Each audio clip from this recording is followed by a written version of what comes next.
Hello students, topic journal. We are going to solve practical problem from page number 85, problem number 3rd. Question दिया है, journalize the following transactions in the books of Ashok General Stores. So journal का columns draw करने के बाद ऊपर heading लिखना है journal of Ashok general stores. सबसे फर्स्ट ट्रांजैक्शन दिया है, ईयर इज़ गिवन 2019, मंथ दिया है मई और डेट दिया हुआ है फर्स्ट. ट्रांजैक्शन दिया है received ₹5,000 from Ram on behalf of Bharat. So हमें राम के पास से पैसा रिसीव हुआ है. अगर आपको सिर्फ इतना ही ट्रांजैक्शन दिया रहेगा, received 5,000 from Ram, that means cash comes इन और राम गिवर है. बट आपको आगे और भी ट्रांजैक्शन कंटिन्यू हो रहा है. सो पूरा ट्रांजैक्शन दिया है received from Ram on behalf of Bharat. Now Ashok general store जो प्रोप्राइटर है अशोक, उसके लिए अमाउंट रिसीवेबल था भरत के पास से. भरत के पास से 5,000 रुपीज़ उसको लेने का था. नाउ और भरत को पैसा रिसीव होने वाला था राम के पास से, सेम अमाउंट 5,000. तो भरत राम को क्या बोलता है कि आप मुझे वो 5,000 रुपीज़ मत दे दो, मुझे वो पैसा देने के बजाय आप डायरेक्टली पैसा पे करो वो अशोक जनरल स्टोर्स को. अदरवाइज़ क्या हो जाएगा, राम पहले भरत को पैसा पे करेगा और फिर भरत अमाउंट पे करेगा अशोक जनरल स्टोर्स को. सो ये सब करने के बजाय भरत डायरेक्टली बोलता है राम को that instead of giving money to me, पैसा मुझे देने के बजाय वो सेम पैसा आप पे करो अशोक जनरल स्टोर्स को. तो सिंस हमारे लिए अमाउंट वॉज रिसीवेबल, अशोक के लिए पैसा वो रिसीवेबल था फ्रॉम भरत, तो हम जर्नल एंट्री पास करते समय भरत का ही नाम रिकॉर्ड करेंगे. तो एक अकाउंट आएगा cash account because amount received हुआ है, और सेकंड अकाउंट आएगा Bharat account. So since cash is received, cash real account है एंड कैश कम्स इन, तो कैश को डेबिट करना है और हमें अकाउंट क्रेडिट करना है भरत अकाउंट. तो जर्नल में ईयर लिखना है 2019, मंथ आएगा मई, डेट आएगा फर्स्ट, और फर्स्ट का जर्नल एंट्री आएगा cash account debit to Bharat account. Amount will come 5,000. Narration आएगा being received from Ram on behalf of Bharat. Next transaction दिया है date 4, purchased goods for cash ₹55,000. Now यहाँ पर दो अकाउंट जो दिया हुआ है, in that first account is purchase account और दूसरा अकाउंट दिया हुआ है cash account. Purchase is a nominal account, purchase expense है और हम एक्सपेंस को डेबिट करते हैं.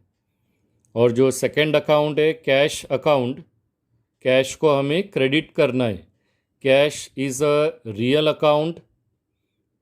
अगर गुड्स परचेज किया है तो कैश पे किया है, कैश गोस आउट, इसलिए कैश को क्रेडिट करना है. तो जर्नल में डेट रिकॉर्ड करना है, डेट 4, और जर्नल एंट्री आएगा purchase account debit to cash account. Amount आएगा 55,000. नरेशन लिखना है being purchased goods for cash. Next transaction is date 8. Paid for salary rupees 8,000. तो एक अकाउंट आपको ट्रांजैक्शन में दिया हुआ है salary, and in the absence of second account दूसरा अकाउंट आएगा कैश अकाउंट, क्योंकि सैलरी पे किया है मतलब cash is paid. So salary is a nominal account, और अगर सैलरी पेड किया है means salary is an expense for the proprietor, और एक्सपेंस को हमें डेबिट करना है. सो सैलरी डेबिट करके हमें कैश क्रेडिट करना है, बिकॉज अगर सैलरी पे किया है it means cash is paid. So cash is real account, cash goes out, that's why we have to credit cash account.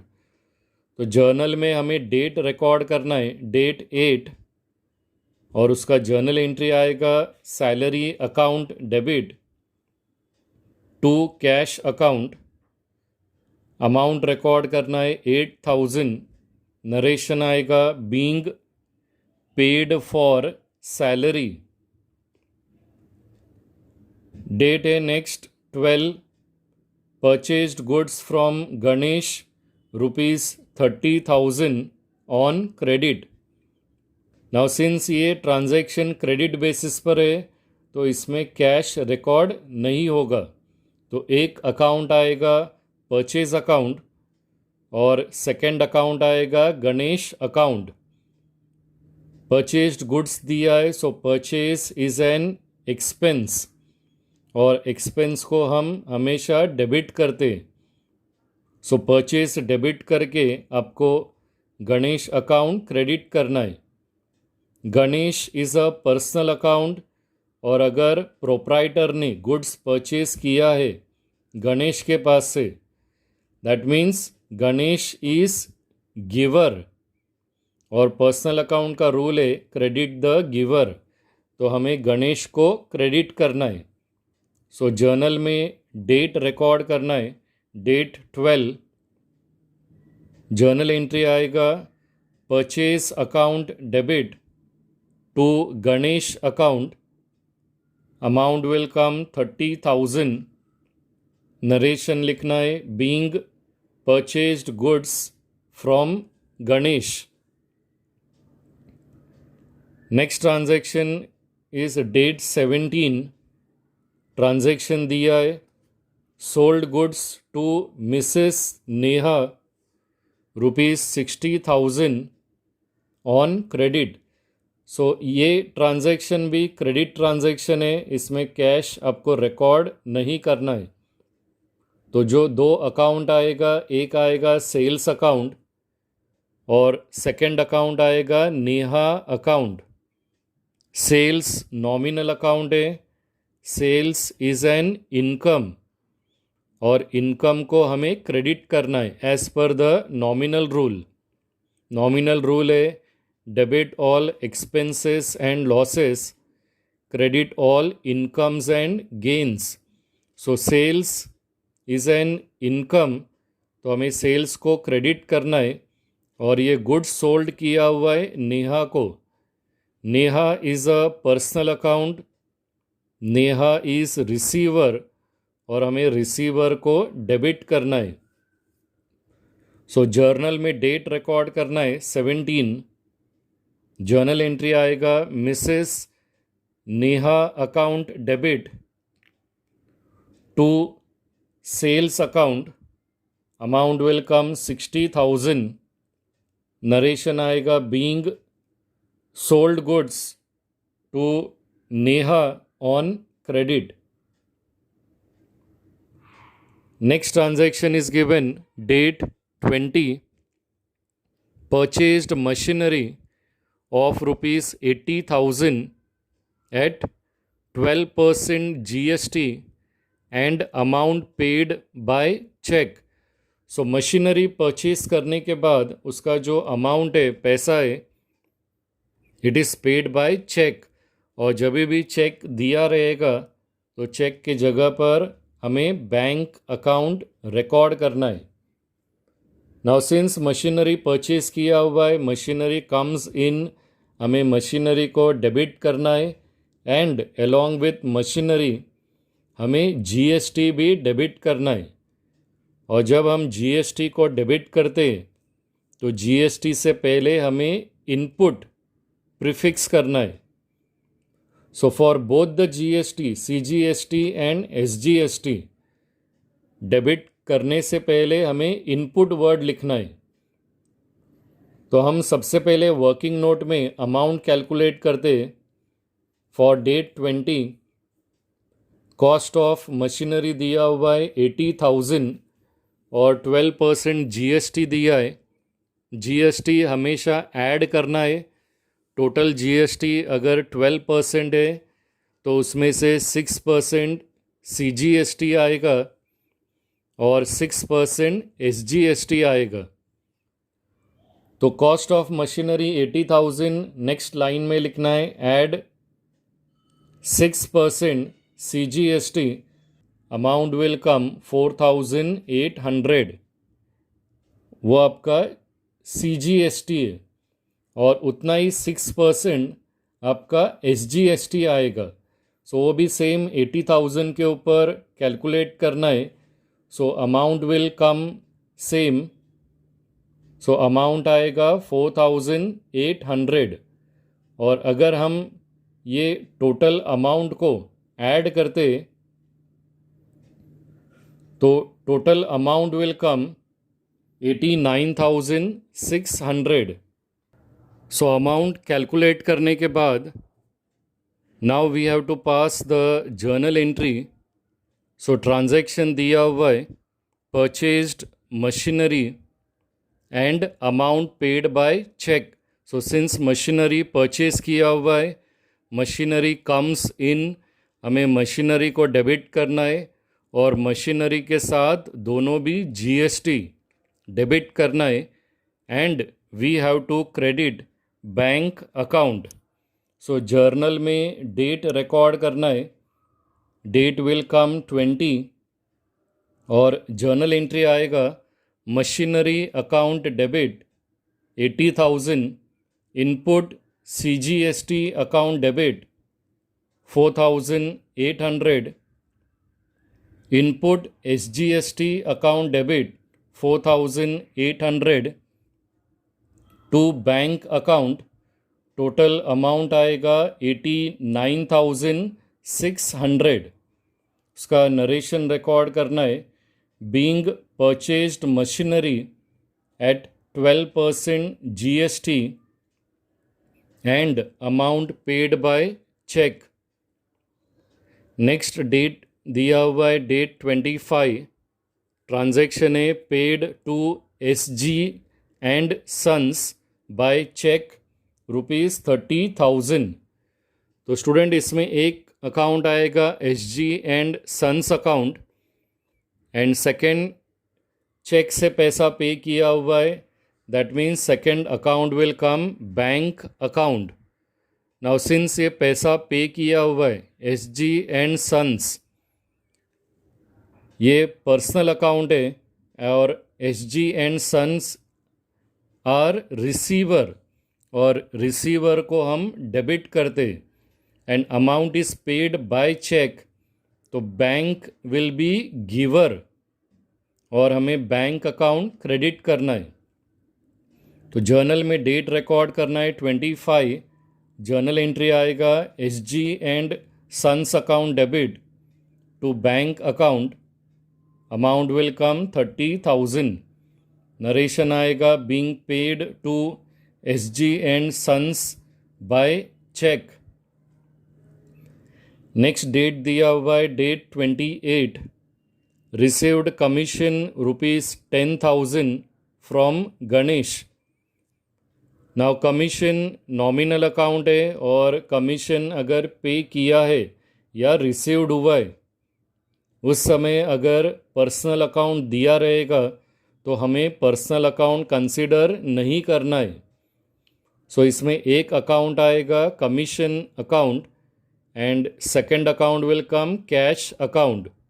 So commission is a nominal account, commission income है because starting में word दिया है received. अगर commission मिला है तो proprietor का वो इनकम है एंड इनकम को हम क्रेडिट करते। तो कमीशन रिसीव्ड हुआ है means cash is received. So cash real account है, कैश कम्स इन, तो हमें कैश अकाउंट डेबिट करके कमीशन क्रेडिट करना है। सो डेट 28 का जर्नल एंट्री आएगा, cash account debit to commission account, narration will come being received commission from Ganesh.